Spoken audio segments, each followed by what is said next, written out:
پاکستان مسلم league نون نے عثمان بزدار کی مبینہ کرپشن کے خلاف محکمہ اینٹی کرپشن سے رجوع کرنے کا اعلان کر دیا۔ اسلام آباد میں پریس کانفرنس کرتے ہوئے مسلم لیگ نون کے رہنما عطا تارڑ نے کہا کہ عمران خان اقتدار سے نکلنے کے بعد پارسائی کے دعوے کر رہے ہیں۔ عمران خان ایسا تاثر دے رہے ہیں جیسے ان سے صاف آدمی ملک میں کوئی نہیں ہے۔ عطا تارڑ نے کہا کہ گزشتہ حکومت میں عمران خان نے اختیارات کا ناجائز فائدہ اٹھایا۔ فرح گوگی اور ان کے شوہر کو عمران خان نے مفرور کروایا۔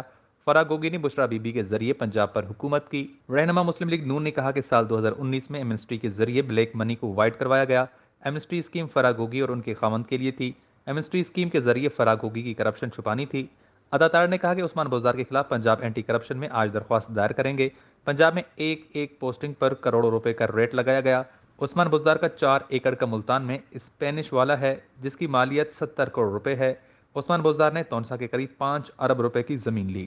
انہوں نے کہا کہ عثمان بزدار ڈمی وزیر اعلیٰ تھے جن کے ذریعے کرپشن کروائی گئی۔ فرح گوگی کی آمدن کی کوئی ٹریل نہیں۔ پنجاب میں ایک پوسٹنگ پر کروڑوں کا ریٹ لگایا گیا۔ کرپشن کا منصوبہ بنی گالہ سے چلایا جاتا رہا ہے۔ عثمان بزدار، فرح گوگی اور ان جیسے لوگوں کو صرف کرپشن کے لیے لایا گیا۔ عثمان بزدار کے وزیر اعلیٰ بننے سے پہلے چند کروڑ کے اثاثے تھے۔ عطا تارڑ نے کہا کہ ایک ٹیکسٹائل بل میں 12 کروڑ کی سرمایہ کاری ہے۔ عثمان بزدار کو لگانے کا مقصد ایسا ڈمی لگانا تھا جو خود بھی مال کمائے، بنی گالہ میں بھی دے۔ عثمان بزدار کے ذریعے 10 ارب روپے کے ناجائز اثاثے بنائے گئے۔ رہنما مسلم لیگ نون نے کہا کہ پی ٹی آئی کے جلسوں اور عمران خان کے سفر پر خرچوں کے پیسے کہاں سے آئے؟